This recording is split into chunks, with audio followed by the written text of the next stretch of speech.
Hi everyone. We're going to kick things off this week with a little video from our comrades at the Fire Brigades Union. Vi inviamo con tutto il cuore forza, amore, speranza e questa canzone. Siamo sempre con voi. Solidarietà.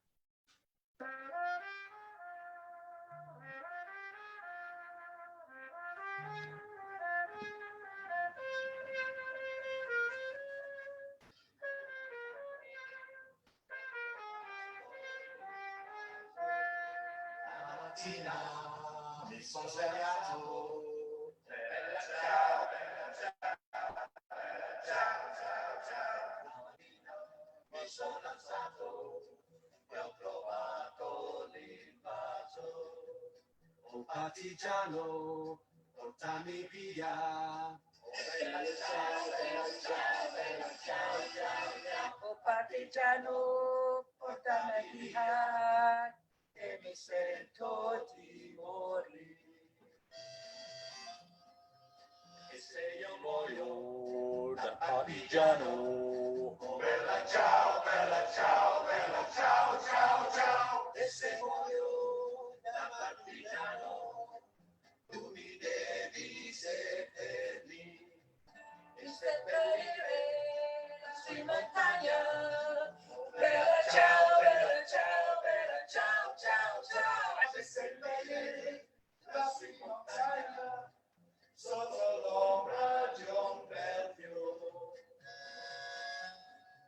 Tutte le genti che passeranno, oh bella ciao, bella ciao, bella ciao, ciao, ciao. Tutte le gente che passeranno mi diranno che bel fiore. E questo fiore del partigiano. Oh bella ciao, bella ciao, bella ciao, ciao, ciao. Questo fiore del partigiano, morto per la libertà.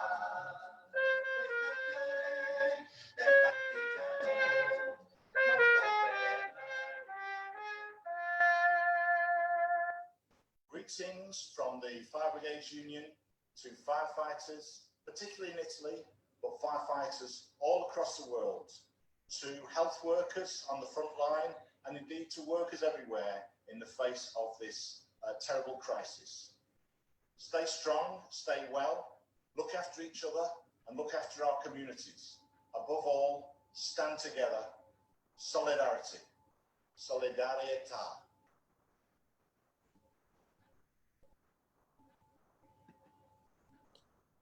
Oh, fantastic. Wasn't that great? That was super cute. I hope that's got you in the mood for some socialist discussion.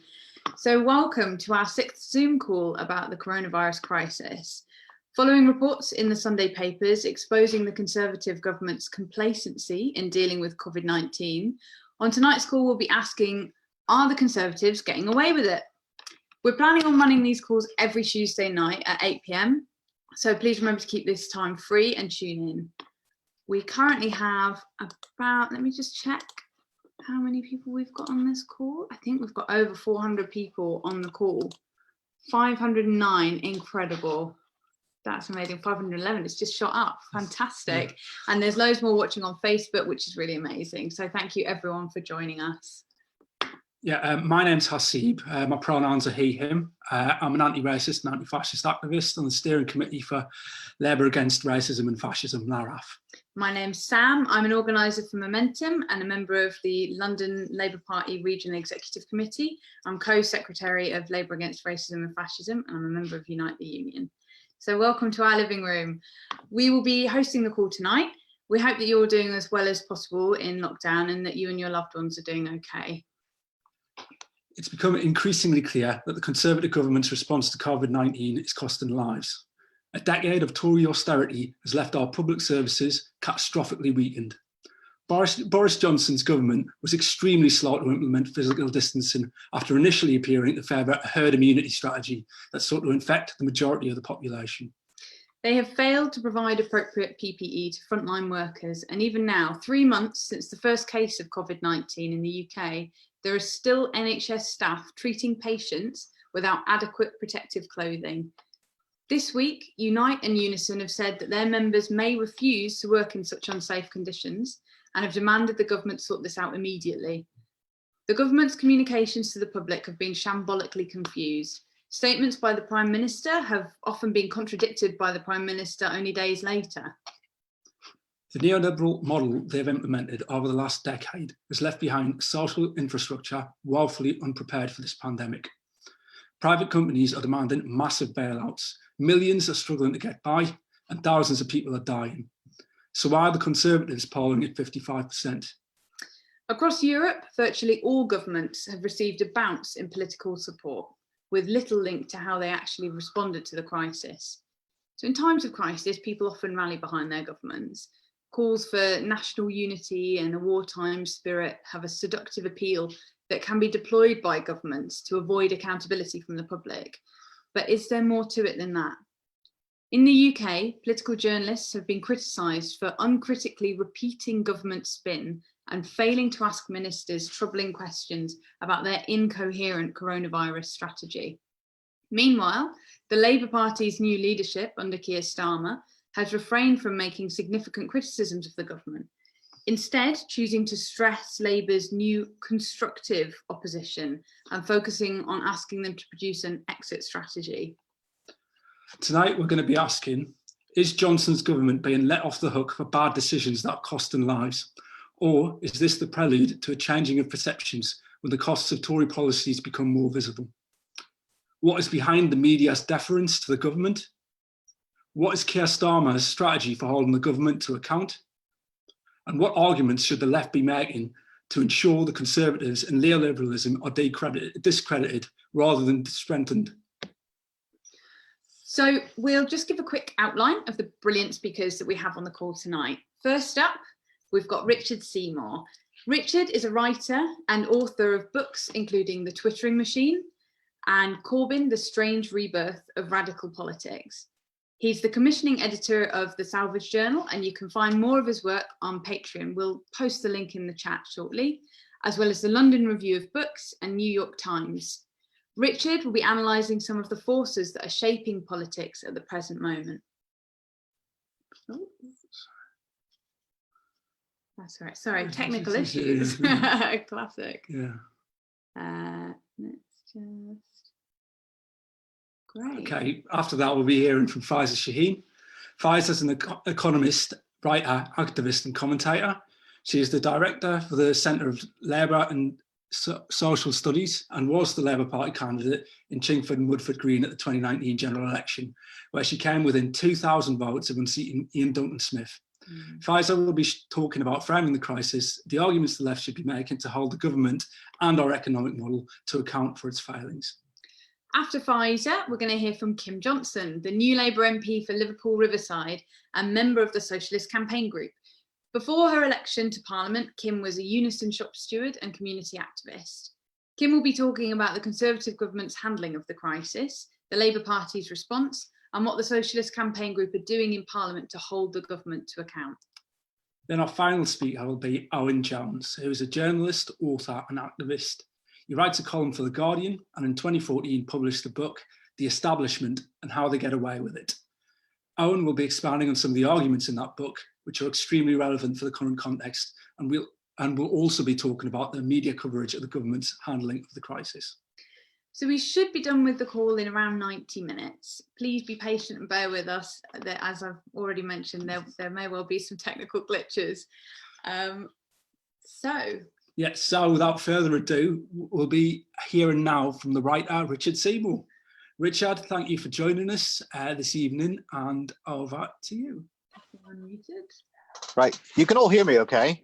Yes, we can hear you. All right, good. All right, so starting with the question, are they getting away with it? Well, this is a complicated one, but my starting point is that no one gets away with it, not with this pandemic. No one is spared. If the government was getting away with it, we would be talking about hundreds of thousands of deaths as they pursued a herd immunity strategy devised for coping with flu outbreaks. If the government was getting away with it, the lockdown wouldn't have come late, it would not have come at all. If the government was getting away with it, Boris Johnson would not have ordered pubs, restaurants, non-essential shops and industries, gyms, theatres, cinemas, parts of public transport, non-essential manufacture and construction and so on to close. Okay, Rishi Sunak would not have implemented the biggest bailout package in British political history. And if you thought the size of the state relative to the economy in 2008 was something, and it really wasn't ever that gargantuan, you haven't seen anything yet. If the government was getting away with it, the active labour force would be closer to 33 million than the 7.1 million people identified as key workers by the IFS. So, okay, world trade has slumped. The airline industries are crying for bailouts. The price of oil has now gone repeatedly into negative territory, which means it's less than worthless. Newspapers are on the brink of sinking without trace. Capitalist states are being compelled to suspend capitalism, and that's not what any capitalist government wants. The economist Adam Tooze points out that globally, some 82% of the workforce lives in countries affected by a partial or total lockdown, a disruption of a scale that he calls, quoting Emmanuel Macron, an anthropological event. In other words, something, okay, so you need my video apparently. Have you got my video? Can you see me? No, I think it's a blank screen at the moment. Okay, I can't fix it. You'll have to make do with my voice for the moment. Okay. All right, So, okay. Anthropological event, something like that scale, something beyond politics even. Notwithstanding the efforts of the Branch Covidians, you know, the suicide watch wing of American Reaction and their slogans, you know, social distancing equals communism, give me liberty or give me COVID-19, don't tread on me, don't let the mask become a muzzle, all of that stuff. The overwhelming public response has been to favor and demand a lockdown. And indeed, there was recent polling that suggests that most people are actually enjoying the fresher air, the more free time, closer communities, all of that stuff. And only 9% want to return to the status quo ante, which is a problem not only for the Tories, but also for the axemen of neoliberalism.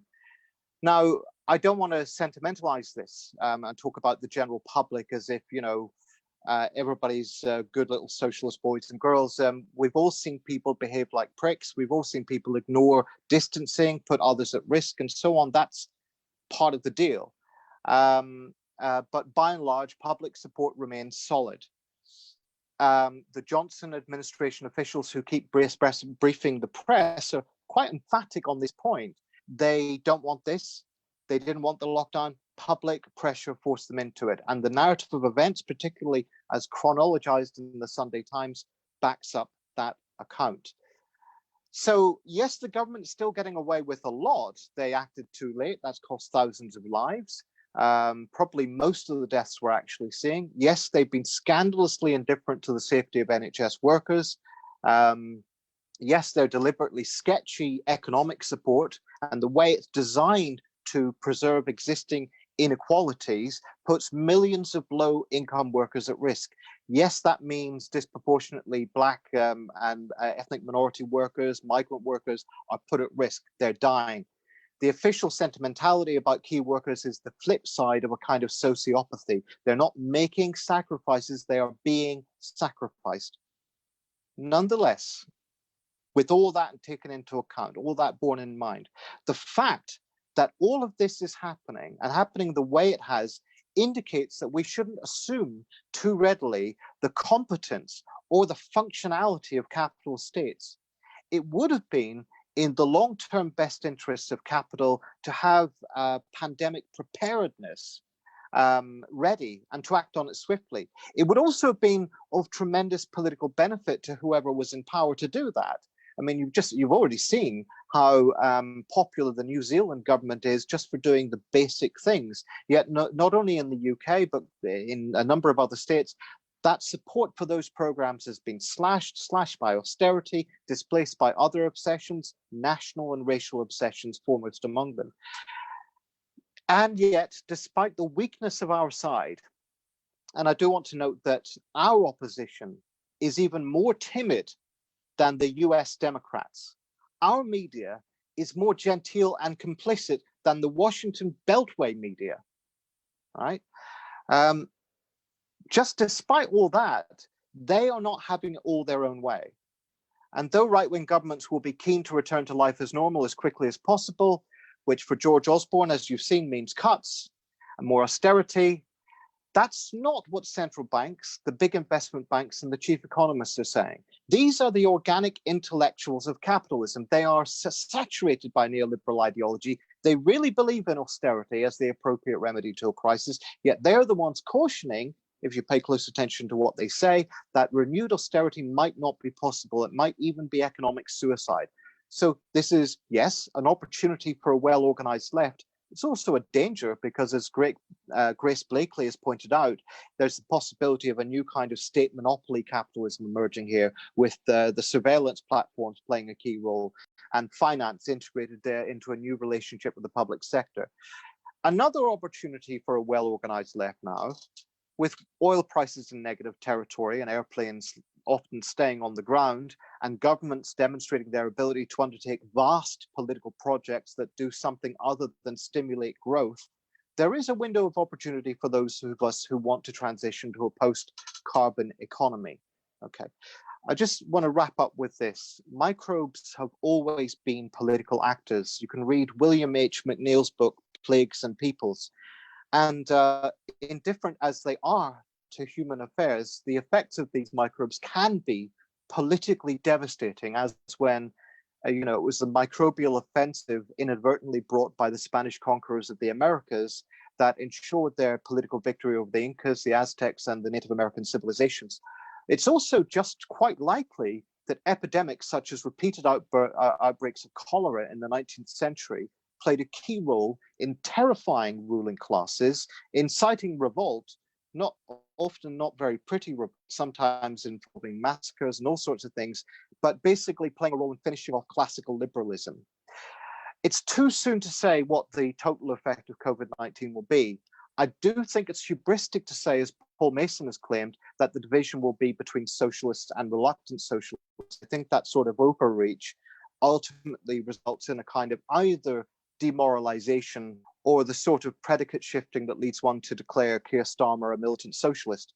Certainly, though, any political tendency that doesn't act swiftly will be punished.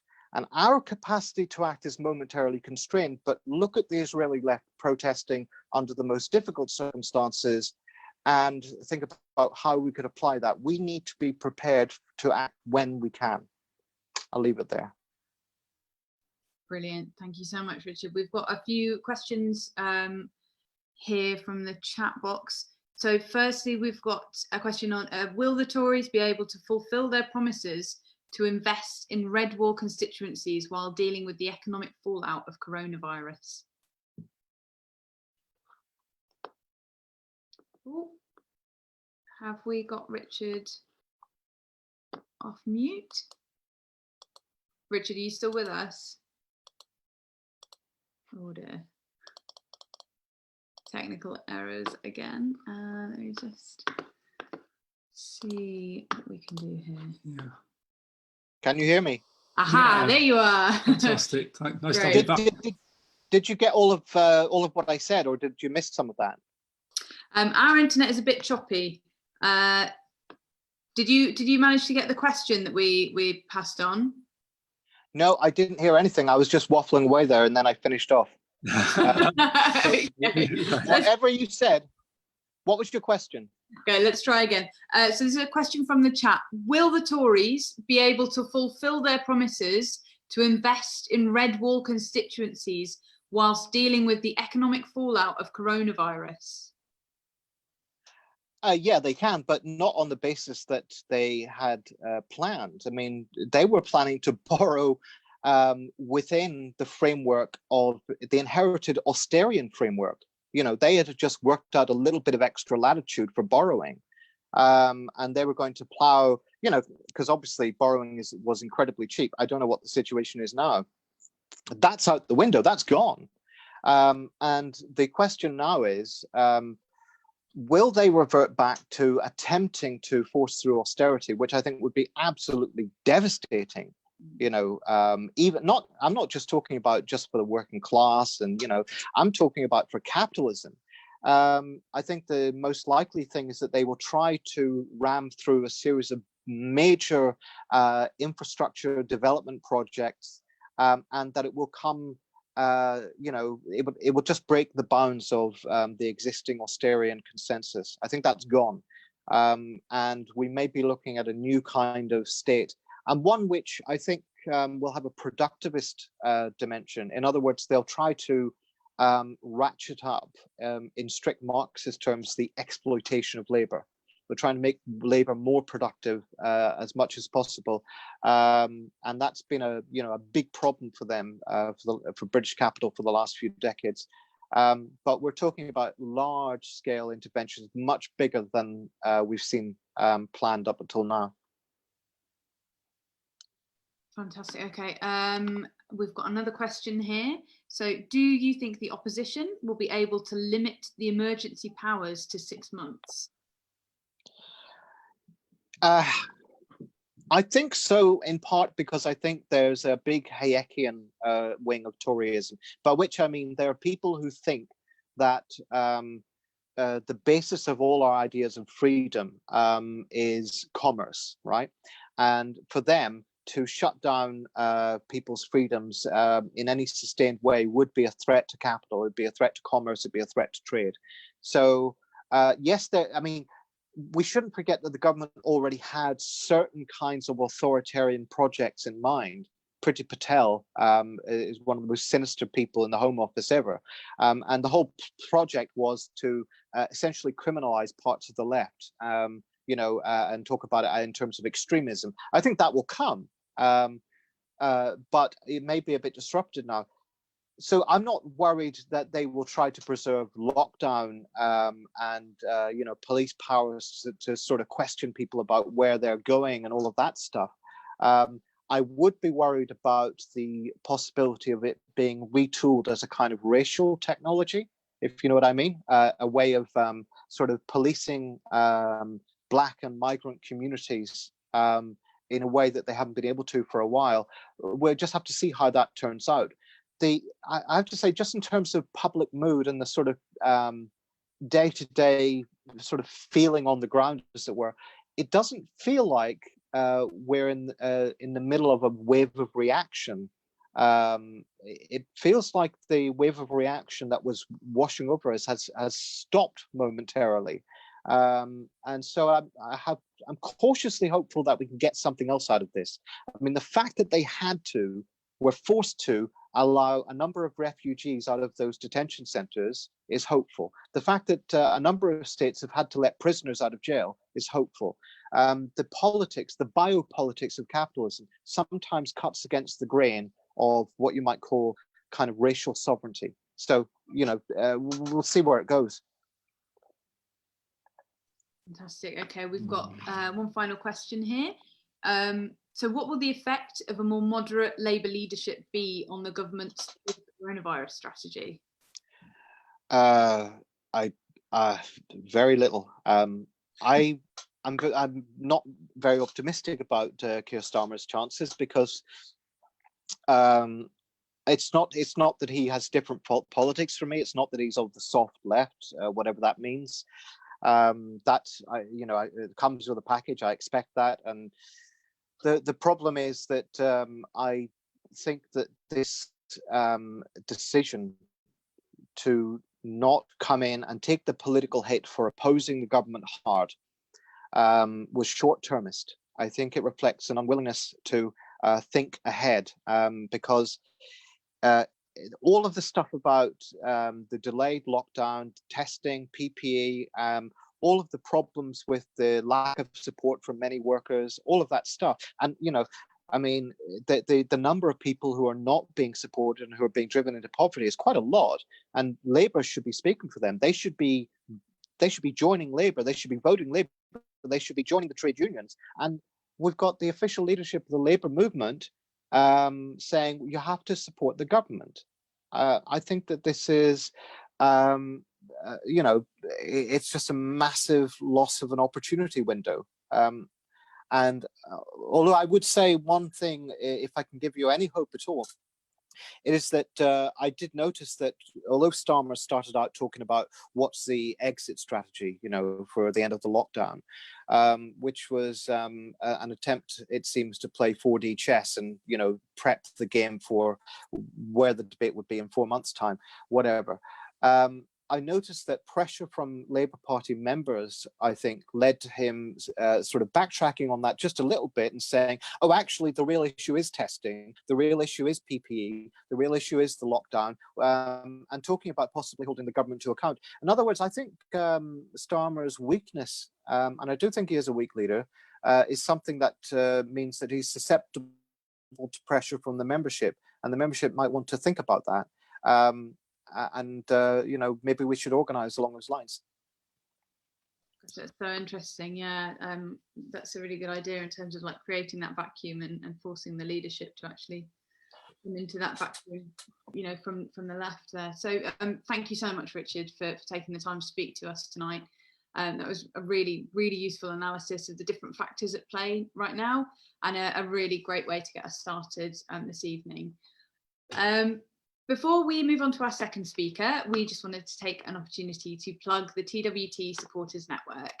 So since our first call last month, we've had 30 new sign-ups on average, donating to £5 and £10 a month, which it might not sound like a lot, but it makes a huge difference. So thank you to everyone that's been able to donate. The coronavirus crisis poses an existential threat to independent grassroots organisations like the TWT.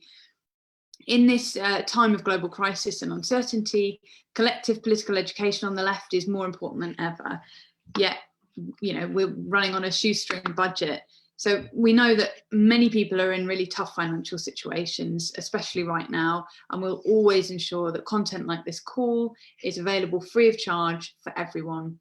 However, if you are somebody who is more, secure financially, and if you believe that the work that the TWT does is important, please do consider supporting the TWT to help us scale up and sustain this work.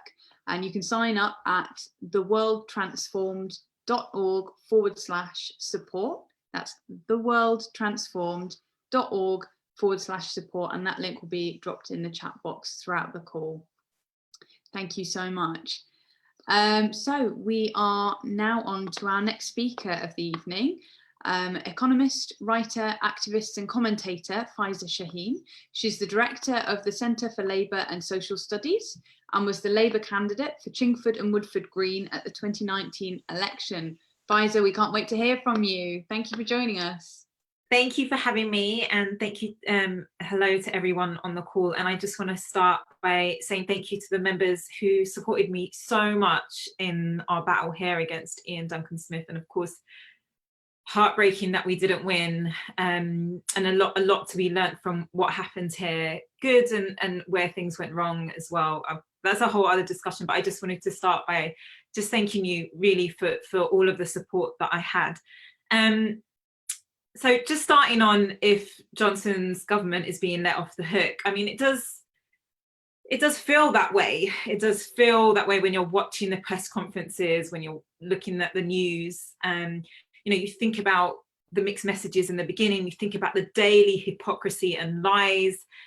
Today we heard about a shipment of personal protective equipment that was meant to come from Turkey, and they said it was coming on Sunday. Turns out Turkey were only informed about it on Sunday.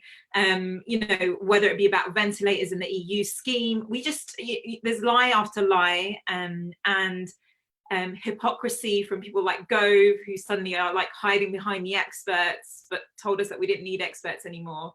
So look, I would say that it does feel like currently all of the missteps and the lies and hypocrisy that this government is showing in its day-to-day activity, even, and I'm sure it would have jarred for many of you, hearing Boris Johnson thanking immigrant nurses while at the same time they're being charged to use the NHS. There's just so much to be angry about, and so much that isn't being called out to the extent that it should be called out. And the sense that I get from conversations locally and looking at local Facebook pages is that for those of us that didn't like the Tories anyway, or that were critical, we can, we're also being critical now. Whereas there's something that's very clever that's happened, that's been knitted together with Brexit and patriotism, and now with defending Boris Johnson. There's a kind of cult that has formed around Boris Johnson. So even if you tweet, for instance, about the Sunday Times article, within seconds, you have these massive Boris fans that will say that that article was all wrong. They seem to, there seems to be a core group of people that obviously will never change their mind on this and are very, very supportive. And you've got to credit the Tories for their lying and spin and just how good they are at it. And they've had lots of practice. But also one thing that we don't do on the left and Labour is that we don't think about a narrative, we don't repeat the same messaging and the rest of it. And we forget that people do have very short-term memories. So they don't remember necessarily what the Tories did 5 years ago to the NHS. So, and they're very aggressive in their rebuttal. So people, they're very aggressive with that Sunday Times article. They had very aggressive rebuttal to what was in it. So, today, it just feels like some of the core points that we should be making around testing, about how slow they were to act, around the lack of protective equipment, isn't really cutting through to people that wouldn't already be anti-Tory. But I mean, I'd be interested in what the public perception polls show over the next few weeks. And I think the thing is, there are some areas where people say, oh, well, look, people do understand and they are waking up to for instance, how much nurses are getting paid or how much carers are getting paid and what's happened to the NHS and social care. And I think that's true, that people are waking up to that. But actually, quite a few of those arguments have been made for quite a long time and were essentially won by the Labour Party in 2019, and then the Tories accepted some of those arguments. So, we have to really think going forward how we push through and not just limit new policies, progressive policies around NHS and carers, but much wider than that. There was a question about what is behind the media's deference to the government. I guess just from sitting in lots of green rooms and meeting a lot of the presenters of key shows, I think one of the things is they know this government's going to be in charge for some time.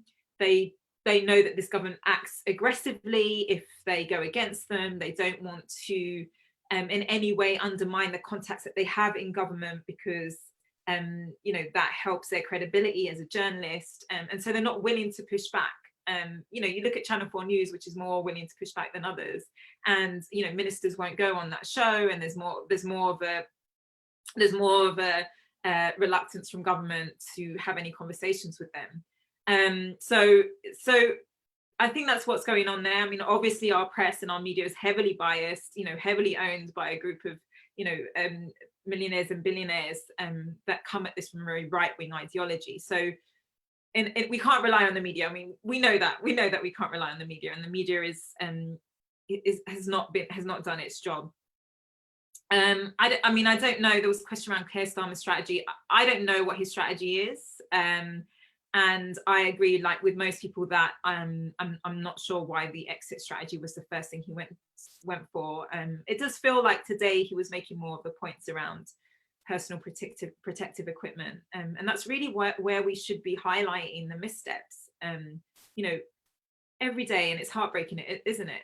Watching these posts appear on various different NHS Twitter handles of NHS and frontline workers dying, often black and brown faces, and there's real concern there, and Labour should be more passionate about talking about that. And it's been disappointing not to hear that as strongly as we would have under the previous iteration of leadership. But hopefully that's to come. Let's see. And I think Richard's right that potentially that Keir Starmer is switching because of pressure from Labour members. So I think we have to keep that pressure up. But I think the big question for us is going forward. We at Class are doing lots of work about the policies we want to see, right? There's no going back to what we had. And we have to really push two core things. One is it's harder to deal with this crisis now because of the last 10 years of cuts and the way, not just our NHS, but across public services, domestic violence, for instance. And that workers are in a more vulnerable place now going into this crisis than they were going into the financial crisis, again, because of mishandling over the last 10 years. We're just putting together some figures, and this will be out in the next couple of weeks, on the number of people on 0-hour contracts, how that's increased since 2010 quite substantially, and self-employment income, all the rest of it. You know, we are in a much more fragile state going into this crisis than we were going into the 2008 financial crisis. And you know, for all that they say about fixing the roof while the sun was shining, I mean, they completely didn't do that. And you know, everyone on this call will be well versed in the arguments around why austerity has been such an epic failure, not just an economic failure, but you know, a deep social crisis that it's brought in this country. I think one of the things in our communications that we should do is start where people's hearts are. Of course, we do have to persuade people, and I think sometimes, even as an economist, I do this, we focus a lot more on stats than we do on stories and what really connects to people. So let's start with the carers and the doctors and the nurses and those stories that people have heard about, because people's hearts have been open to that now. And we've got to use that as a bridge to also talk about, you know, Wetherspoon staff, staff across hospitality, staff in British Airways or Virgin Atlantic and how they've been treated. So, you know, I think start where people's hearts are, but we've got to think about how we widen that out, because when you look at how many people in this country were vulnerable when this crisis hit, if you look at how many people are living away, you know, 2-3 paychecks away from having no money to pay their rent, I mean, there's a lot of people on the edge. The other area where there's been some push is around tax and unfairness. So Richard Branson is obviously the case here. And, you know, we really have to push those calls to say, why are we bailing out anyone that puts their money in tax havens? So this is a way in which to advance some of the arguments that have been around for a while, but feel, you know, incredibly unfair. One of the problems with all of this, though, is that weirdly the Tories are owning some of these arguments. So I don't know, you would have seen that Matt Hancock came out and was critical of footballers for not taking a pay cut, and football teams and what. And I mean, that's the irony of that. So we need to make sure that these arguments are coming from the left, and we need to put pressure on Labour to make sure that they are making these arguments about what needs to change, that we own what actually we've been fighting for a long time. And we don't just let it be Tory wins. The other big thing in terms of what arguments we need to be making on the left is, and this has to be a centre point, is about green investment.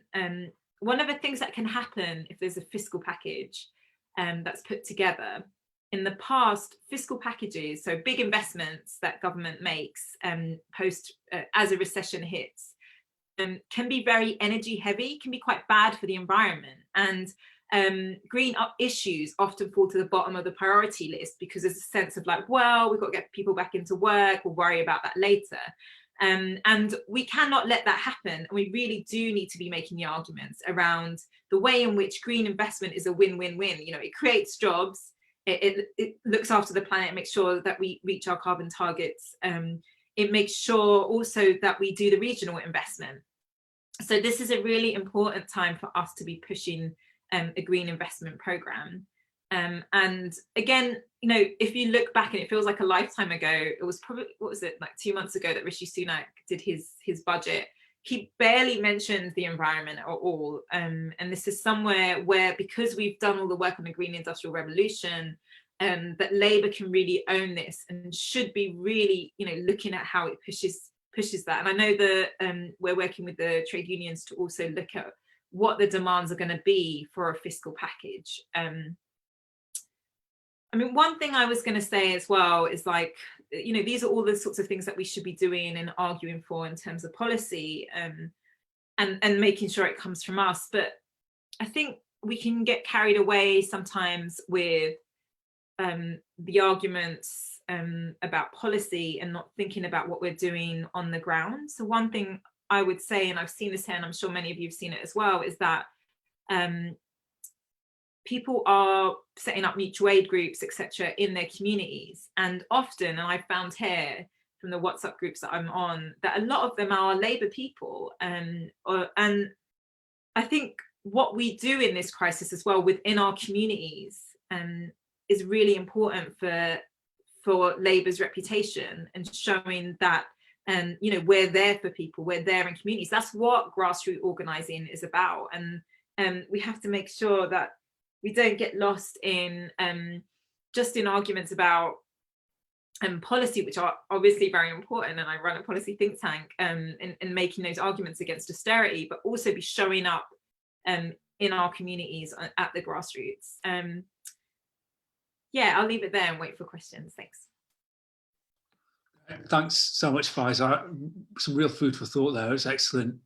Got quite a few questions here coming in from the chat, so yeah, I'll just fire a few over to you. Firstly, you touched upon this in your talk just now.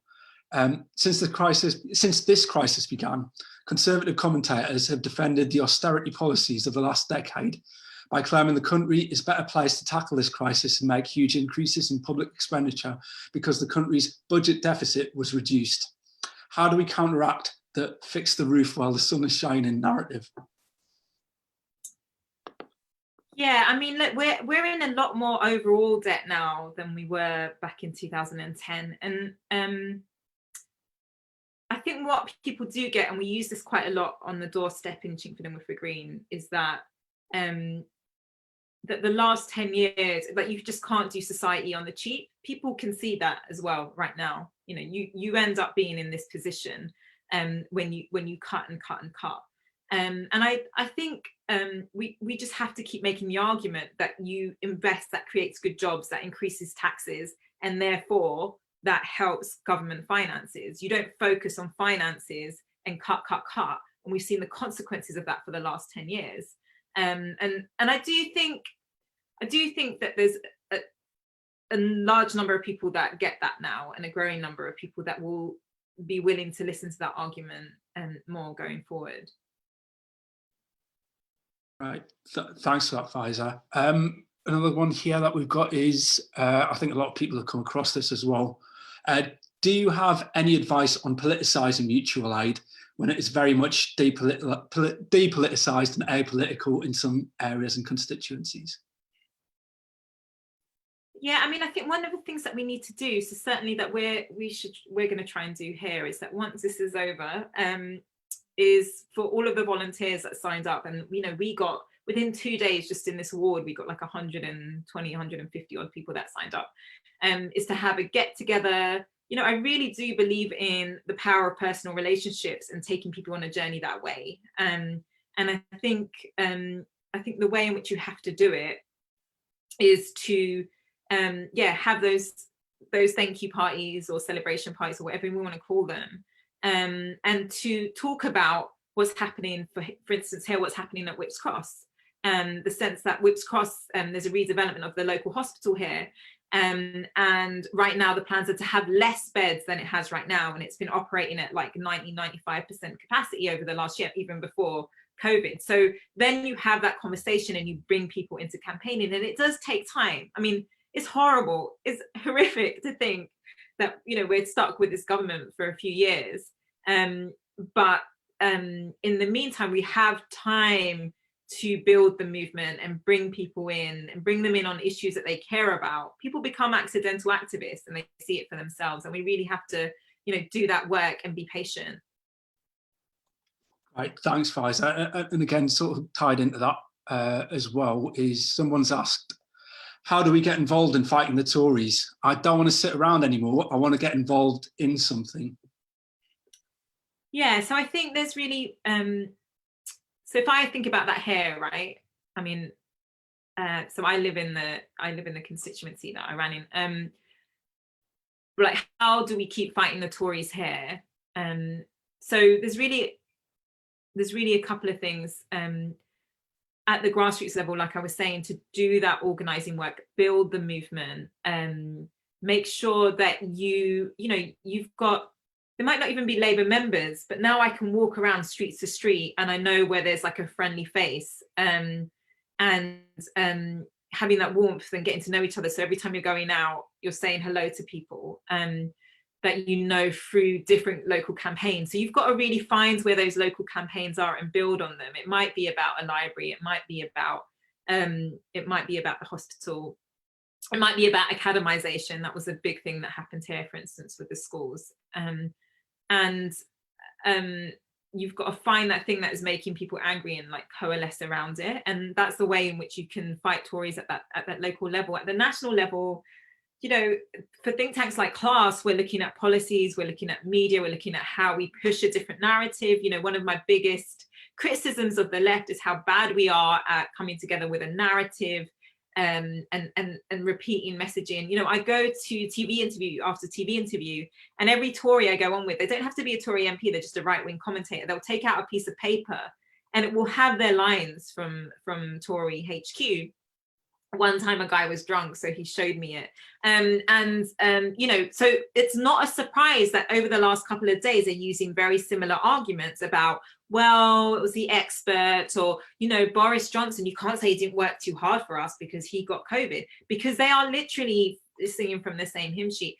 And so, you know, there's a job for us to be done, for us to make sure we are using similar arguments and language, so people do remember, it does stick in people's minds, and that's the sort of work Class will keep doing. So keep in touch with us, and yes, look, it's been a really horrible, tough time for the left, and we have to organize, we can't give up, we have to stick together, we have to find new ways through. Of course, the report last week, I mean, it made me so angry, and I can tell you about some of the things that happened to me on another call. I mean, it's horrific in the way in which a party's been working against itself. But what we need to do is to make sure that we're a strong part of the Labour Party and we have voice, because otherwise I'm concerned we're going to stop standing up for things. We're going to go back to being a beige party that doesn't really say anything.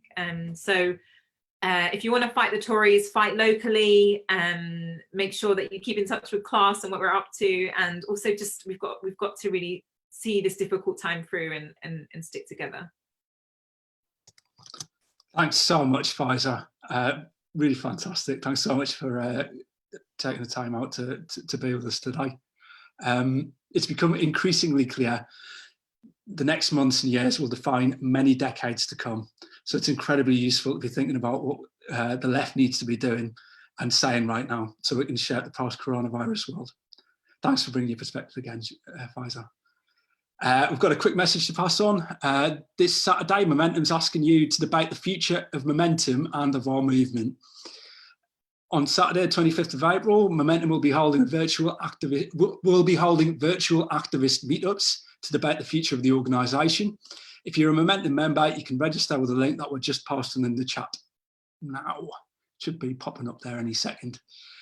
Please register with the same email that you used to register your Momentum membership with, so we can easily process you. The event is open to Momentum members only, so if you're not a member, now would be a fantastic time to join. You can join by going to join.peoplesmomentum.com. That's join.peoplesmomentum.com, which will be posted in the chat as well. We just wanted to say it'd be really good to hear any suggestions you guys at home have for inspiring initiatives and campaigns people should be checking out right now. This could be your local mutual aid groups, trade union campaigns, and any other related organising that people can get involved with. Please do post your suggestions in the chat for others to see, and we'll try and share some with everyone later on. It's really great. Let's just have a look how many we've got on the call now, participants. We've got 536. I think there's about 50 odd on Facebook as well. So that's a really fantastic turnout. It's great to see. Okay, so with no further ado, we're delighted to be joined by the new Labour MP for Liverpool Riverside, Kim Johnson. Before entering Parliament, Kim was a Unison shop steward in the Northwest and a community activist. Kim, thank you for joining us this evening. Over to you. Thanks, Sam, Asib, and thanks to everybody on the chat today. But I'd just like to start by sending my condolences to the family and the loved ones of all of those that have died as a result of coronavirus, particularly all our key workers who put their lives on the line every day.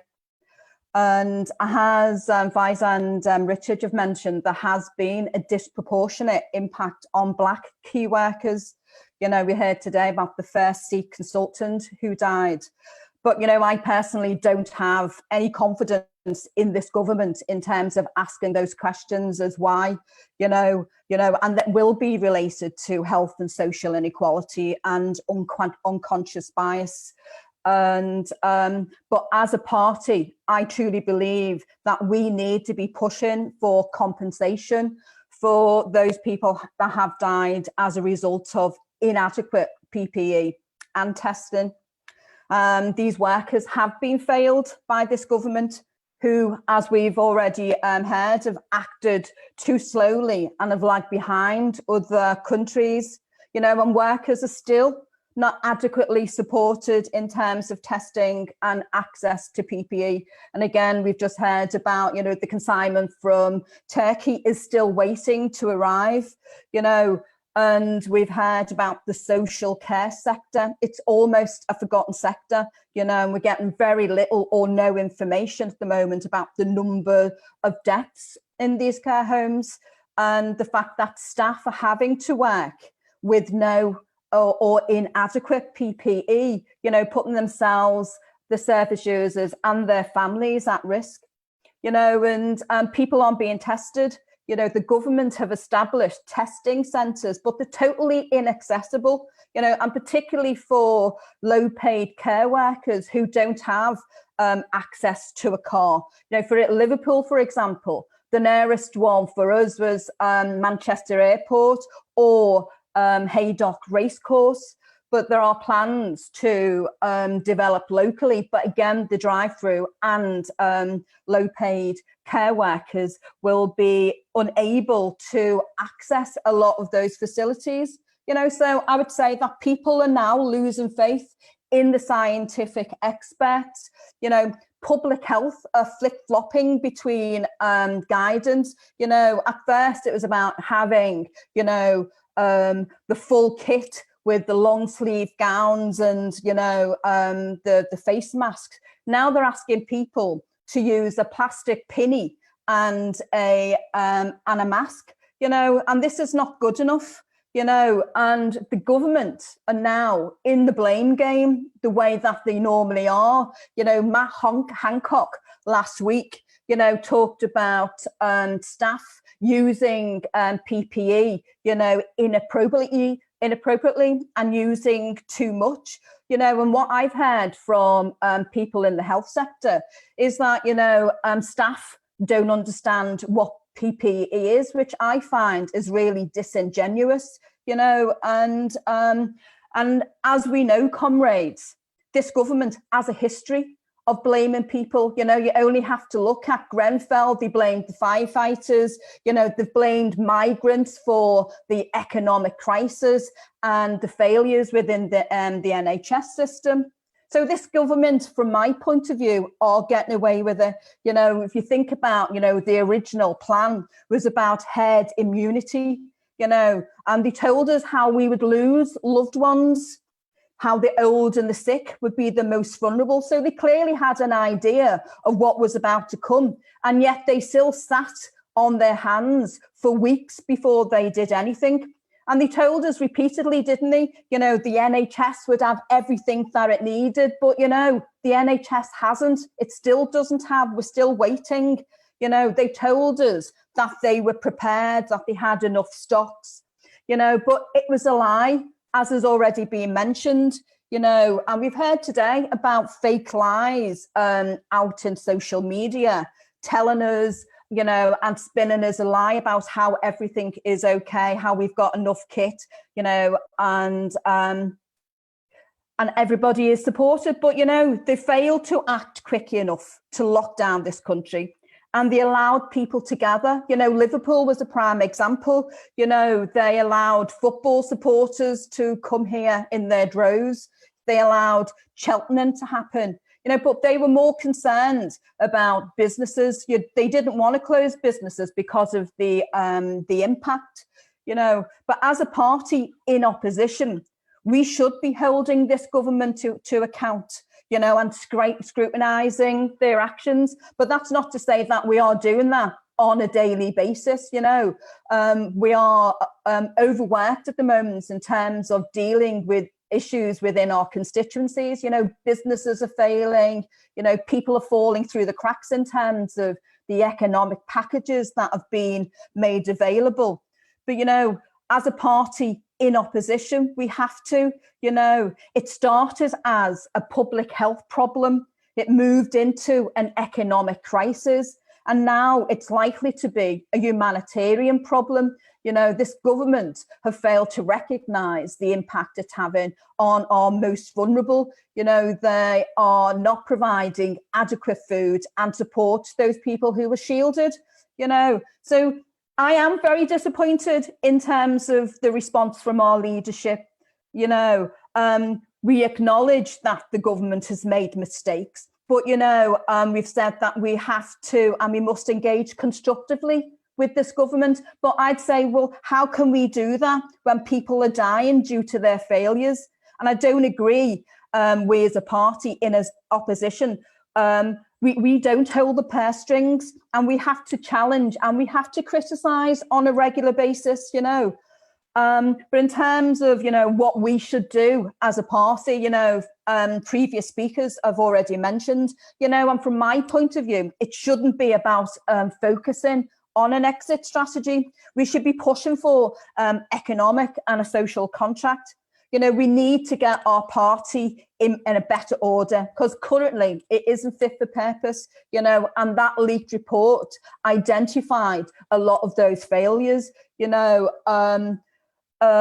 people are talking about leaving the party because they're so unhappy, you know, and particularly Black people, because of the racism, the inherent racism that was identified in that report. You know, so we need to think about going forward how we as a party start to campaign and organise differently, particularly if we're going to be in lockdown for more months than we anticipated. You know, as a party, we need to start gaining trust, you know, of our members, and we need to be doing some work in Scotland and Wales. We need to be increasing our membership, you know. But as a member of the the group, we need to push to maintain an anti-austerity domestic agenda, because I think that's going to be far more important going forward, particularly if this government, you know, because they will be looking to claw back in the money that they spent, and they will be imposing, you know, more financial controls, you know, and as austerity will hit hard and harder than it has hit in the last 10 years. So we need to build and strengthen a socialist campaign group within our local authorities.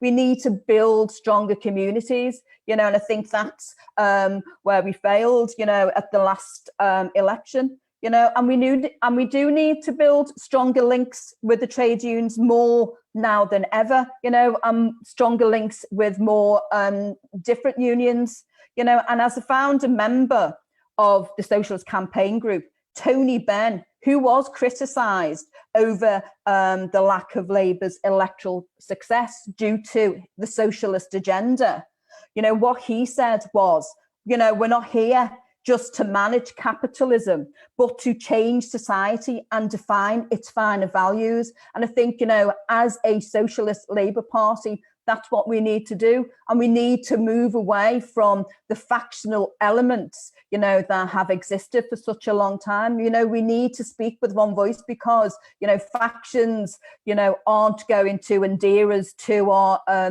constituents and our communities. So we need to be seen to be a party that can make those changes. I'll leave it at that and take any questions. Thanks, Sam and Hazib.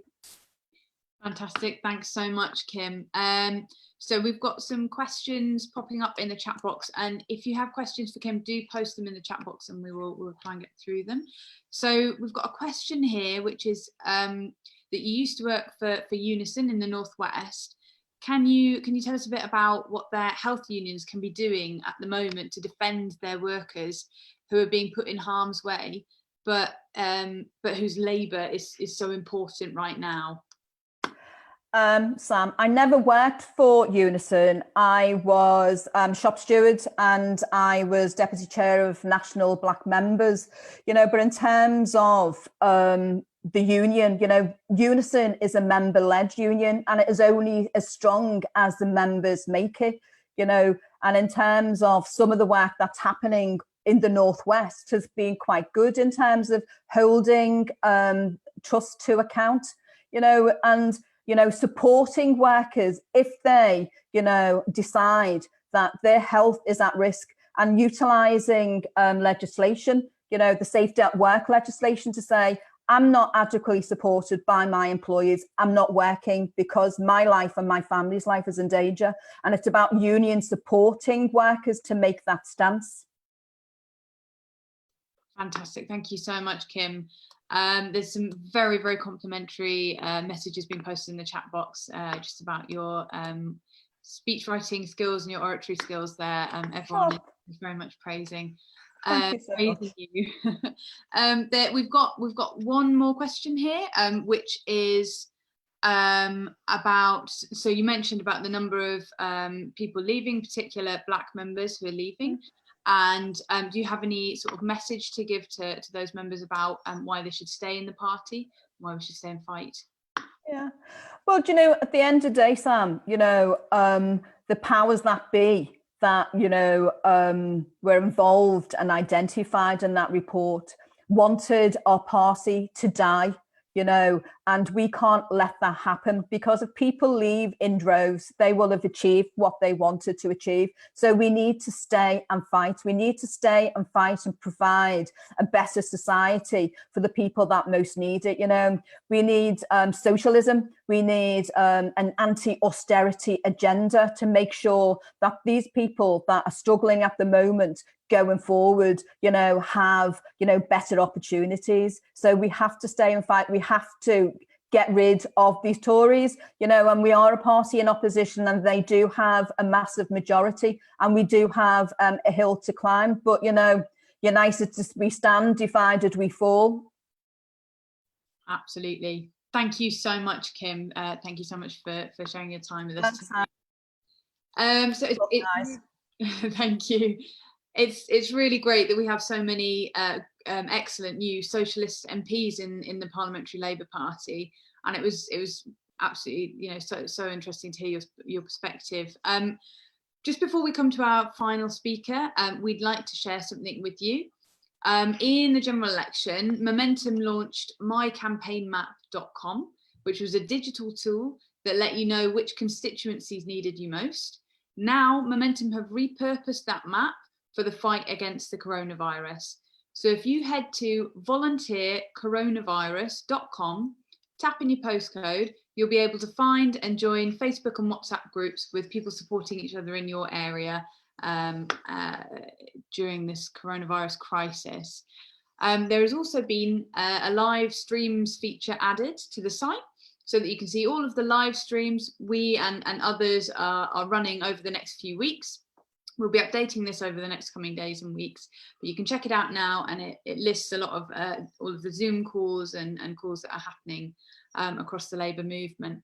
And that link, which is volunteercoronavirus.com, will be dropped into the chat now. So now, last but certainly not least, we welcome Owen Jones. For a decade now, Owen has been one of the few voices given a platform in the mainstream media, flying the flag for socialism, and is therefore an incredibly busy guy. So thank you so much for joining us this evening. So Owen, are the Tories being let off the hook right now, and why? Yes, is the very simple, straight, direct answer. Firstly, by the way, I hope everyone's well, given the situation we're all in. I hope everyone's staying safe, and well done to TWET, a hub of energy, of ideas, and in the coronavirus crisis and the other crises like the climate emergency we face, absolutely pivotal role. We've got to keep talking about ideas, discussing the vision of the new society that we are going to build. Yes, the Tories are being let off the hook. They're being let off the hook principally because most of the British media are the de facto campaigning wing of the Conservative Party. The Sun, the Mail, the Express, etc., are almost essentially integrated into the Conservative Party's machine. So you already get a complete failure, a lack of scrutiny by a press. Many of the main titles see themselves, one of their main roles is advancing the partisan interests of the Conservative Party and monstering its opponents, as we've seen. So that's one of the key problems. One of the challenges we face, of course, is because some people look at the polls and go, how can so many people be supporting a government which has so catastrophically dealt with the coronavirus crisis, in which thousands of people have unnecessarily died because of disastrous government decisions? How can that be? And the reason is that we're still in this phase where a lot of people have this kind of mentality of rally round the pilot when the plane's crashing. So we've got to, I don't think people should be disheartened. Someone just mentioning Churchill there, actually, because we're seeing a lot of World War II comparisons, some of which are ridiculous because obviously we were up against a sentient enemy and the virus isn't taking notes if we're discussing and debating a strategy. But one comparison is Chamberlain had 80% approval ratings at the beginning of World War II. And then all the way through that year had 60% plus. And then Churchill, you would have thought, would win by a landslide, and of course Labour won by a landslide. So I would just think about that. Bear that in mind, that we are in the worst crisis since World War II, and it's not a perfect, obviously, analogy, but you can see how people do rally behind government. But that then the issue is who wins the peace, who is best placed to say after the calamity what sort of society we're going to build. And the key things we have to focus on, and we do need to be very clear, are the catastrophic decisions made by a government which pursued a policy of herd immunity, which failed to learn from what was going on in Wuhan and, of course, then in northern Italy, which didn't listen to leading experts like Richard Horton, for example, The Lancet, and many other leading epidemiologists in the US, elsewhere, which, because of austerity, our PPE stocks were depleted, and then because herd immunity was embraced, the opportunity wasn't there. The government didn't replenish those stocks. That our health and social care sectors have been fragmented, underfunded, and privatised. So you had this perfect storm, and the lockdown was delayed, partly because the government were putting the economy in the sense of the interests of business ahead of what was best for human lives. And the fact that so many thousands of people have died unnecessarily, wrested from the love of their now grieving families, is a national disgrace and not something we should forget. So I think the things we have to focus on are those failures and, of course, pushing the government to actually deal with issues like PPE, not relaxing the lockdown prematurely. But the other stuff that we have to focus on is to build a new social settlement. Again, World War II, questionable parallel, but there is another parallel. What World War II did is focus attention on many of the injustices that didn't just scar society, but defined it. So you had children with empty bellies appearing on, the evacuees on doorsteps, and suddenly the other Britain could see the poverty that existed in their midst. That sense of everyone having to sacrifice, but not wanting to go back to the hungry 30s of unemployment and poverty, and the experience of state intervention became very popular. So what we're seeing in the current crisis is huge social injustices are both being exposed and widened. The fact that the key workers we all applaud, including hypocritically Tory ministers, given their policies, are underpaid, undervalued, and badly treated. That our National Health Service has been undermined. that our welfare state is woefully inadequate. And now even middle-class people are being sucked into its orbit. And all the stories they were told by the Daily Mail that it was this huge fountain of extravagance and generosity, they're suddenly realizing from the lived experience how untrue that was. And attitudes towards the welfare state had already dramatically improved from 2015 onwards anyway. That millions of people are always only one pay packet away from misery and extreme hardship, which is what this huge state intervention has been based upon. That so many self-employed and gig economy workers have lives defined by insecurity. That private tenants are often at the mercy of their landlords. So these are huge social injustices that have been put centre stage. And even figures on the right have to talk about how key workers need to be treated better. So what that means is we have to have, the left has to have a really bold, ambitious proposal for the post-coronavirus society. When humanity has been vaccinated, when we're not in lockdown anymore, it will be a while until the normality we had just a few weeks ago returns. But when the dust has more settled, when there is some sort of normality, the proposals of the left for a society that cures the injustices I just spoke for, that appetite will be bigger than ever. So it's very important that a unity is built within the Labour Party and the Labour membership.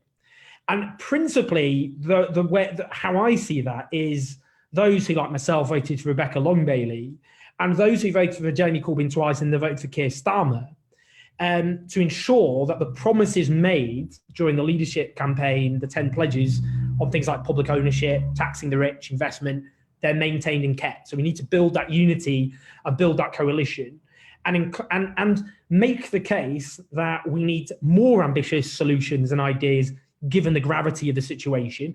Given many on the right, we're already hearing the siren voices of George Osborne calling for a return to austerity.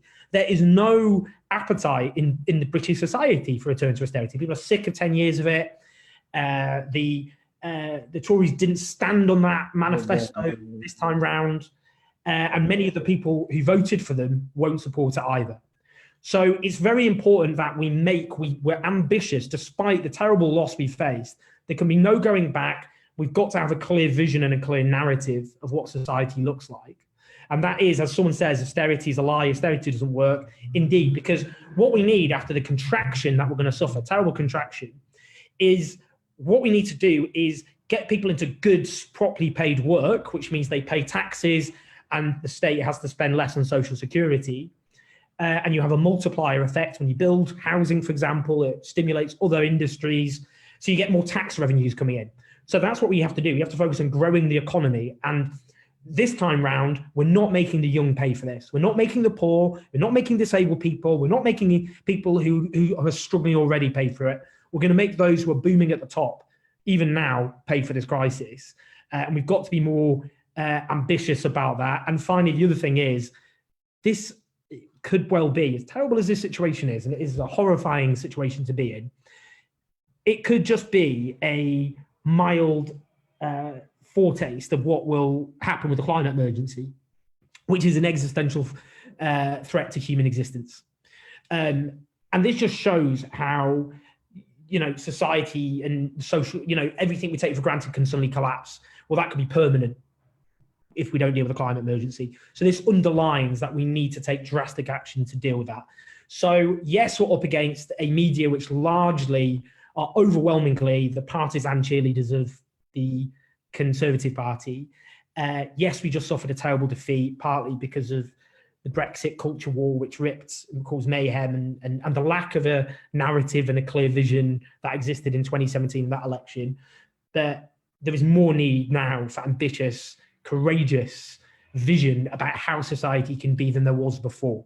And we can't allow any backsliding on that. So let's build the broadest coalition we can to do that.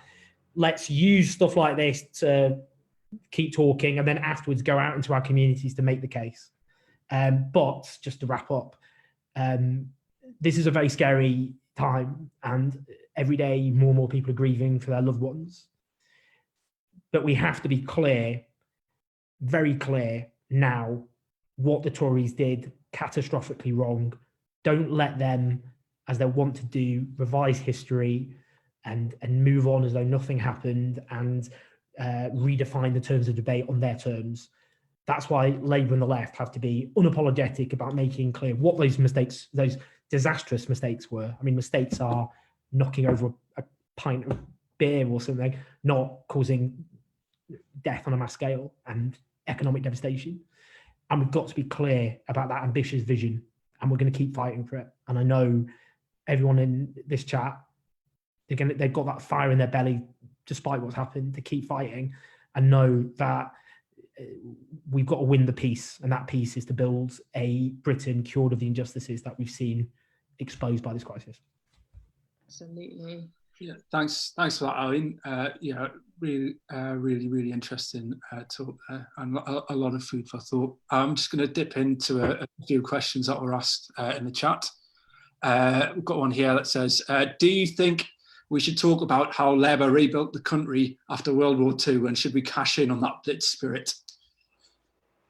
I think that's a very, very good point. I mean, it's that point, wasn't it, that you have people rally behind the Prime Minister, including Neville Chamberlain, despite, I mean, I have to say, this is the sort of thing which really winds me up when people on the right use the World War II analogy, because people then go, oh, what, you had all these backseat generals. Imagine Twitter during 1940. They forget that in 1940, 9 months into the war, the Prime Minister, Neville Chamberlain, was replaced because of the disastrous government mishandling of the war, not least after the fall of Norway. Complete revision of history. So that just shows why we do. During war, when we were at risk of Nazi invasion, there was a public debate and the government was held to account, and that led to the fall of the Prime Minister. So I think people should be aware of that. But in terms of what Labour did, you know, the reason there was this sense of Churchill, because he was the wartime leader, and the Allied victory, that therefore the glory, you know, he would therefore win by a landslide. But people wanted to know what comes next. They didn't want to go back to how things were. They thought, we've made this huge sacrifice. We've seen these huge injustices really come to the fore, and we need answers to them. And that should be Labour's approach again. You know, it should be the same spirit of Clement Attlee, you know, a mild-mannered former lawyer who came from the middle of the Labour Party, who'd replaced the radical left-wing leader with pacifist inclinations, George Lansbury. Who knows? Maybe history's repeating itself. But that radical agenda, they realised they had to, you know, the only way of winning that election was to satisfy the yearning that after people made all those sacrifices and saw the poverty and injustice that had been hidden beforehand, they needed real answers. And, you know, William Beveridge, who laid the foundations for the welfare state, he wasn't a socialist, he was a liberal, but he said in revolutionary times such as his own, it wasn't a time for, you know, kind of just going around the edges. It was time for revolutionary answers. And that's true today. And the other danger is, by the way, if Labour don't, there is the danger that elements of the right are abandoning neoliberalism and combining this kind of, you know, kind of nativist racism and authoritarianism with kind of raids on our ideas. That's happening in Hungary, awful far-right dictatorship, Poland, and another authoritarian right-wing government. But they appropriate elements of the left, and this government could do that as well. So if you end up with Labour kind of at a time of huge public appetite, where you've got a shape-shifting Prime Minister, not literally, politically speaking, that'd be really weird, that if Labour doesn't have those radical ideas, then they might actually feel they can raid elements of our policy programme and policy ideas. So we've got to answer people's, you know, there will be, I think, a huge economic devastation, as we all know, as a consequence, social turmoil as a consequence. The issue will come up again, who pays? And it's not going to be the same people paying all over again. The Tory wallet inspectors coming around to empty the already diminished wallets and bank balances of the young and the struggling and disabled people. It's got to be those at the top who have boomed for the last decade. So let's have that radical vision. Let's have the spirit of 1945 and say, when we've won the war, let's build a new peace. And that new peace is not going back to how things were before. Right, thanks, Alan. We've got time for just to squeeze one last question in.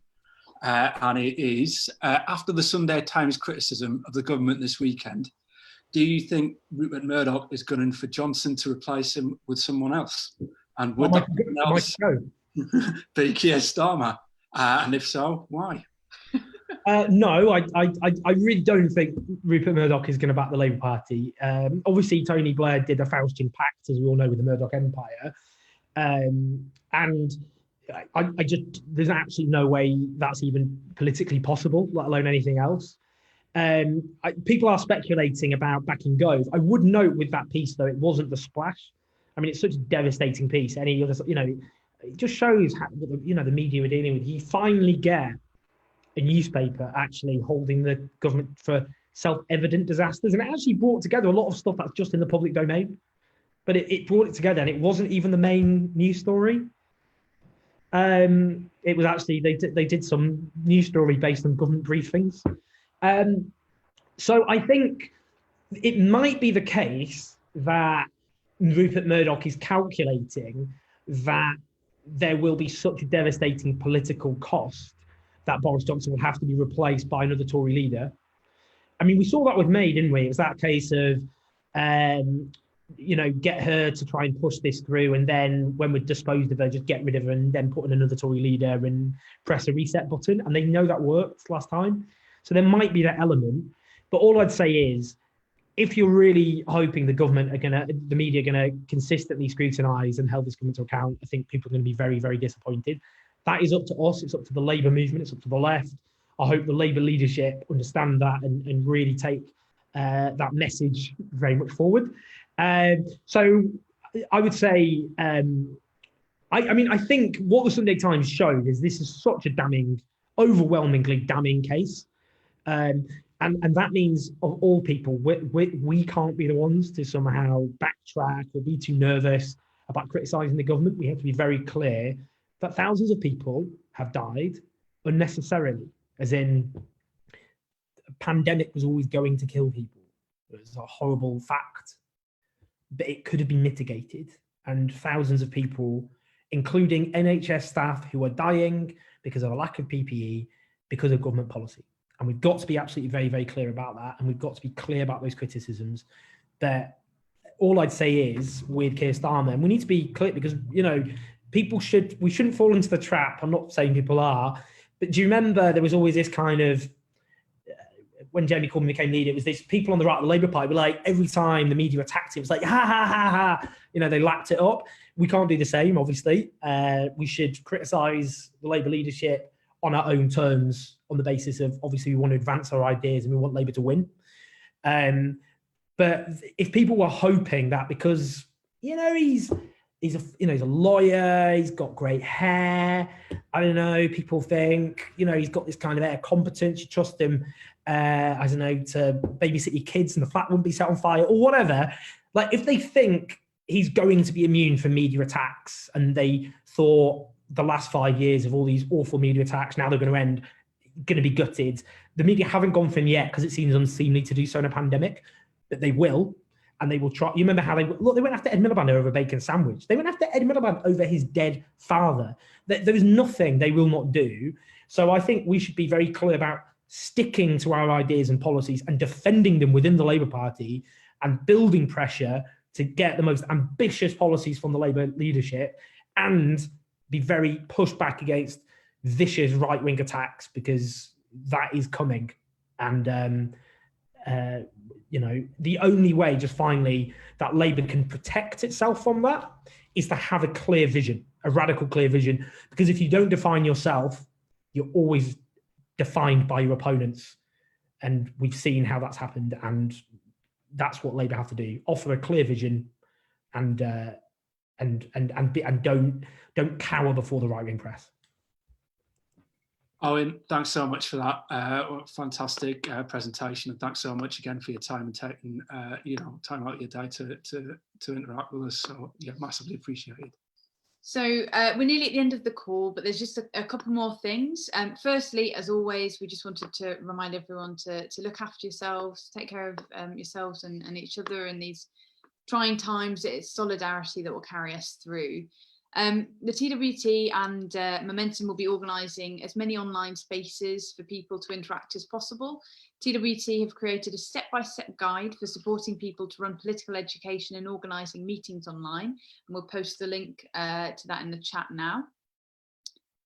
Yeah, please keep an eye out for reading groups and other kinds of political education, organising meetings, and of course tune into this call at the same time next week, when we'll be collaborating with our German comrades from the Rosa Luxemburg Foundation on a call about civil liberties in the time of coronavirus, where we'll be joined with speakers from across Europe. Next week is a call definitely not to be missed, so keep your eyes peeled for more announcements about this tomorrow. Finally, if you're able to, please do join the TWT Supporters Network. Political education on the left is more important now than ever, and the crisis poses a real risk to small organisations like TWT. Please, sorry to plug it so much, but it's really, really important that you try and support if you can. Go to theworldtransformed.org/support. That's theworldtransformed.org/support, or find the link that we've just reposted in the chat. Thank you so much to everyone for tuning in. We'll see you all at the same time. It's 8 p.m. next Tuesday. Thank you. Bye.